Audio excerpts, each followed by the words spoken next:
Hello, this video I'm going to fix Telegram bot's not open problem. So first you need to update your Telegram version. Uh, Click Play Store. Then search Telegram.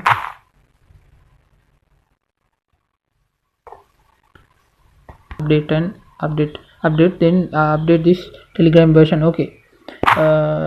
Then now go to your settings, phone settings, phone or device, any device settings. Then go to go to this setting. Click this application management. Okay.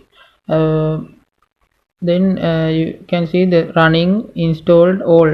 You need to click system apps. So inst Android system web view, this is the app. So you need to update this app.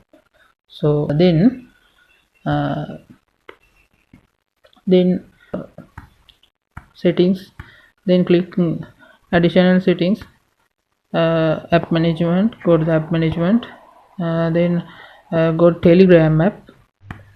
Then you need to clear your cache in Telegram.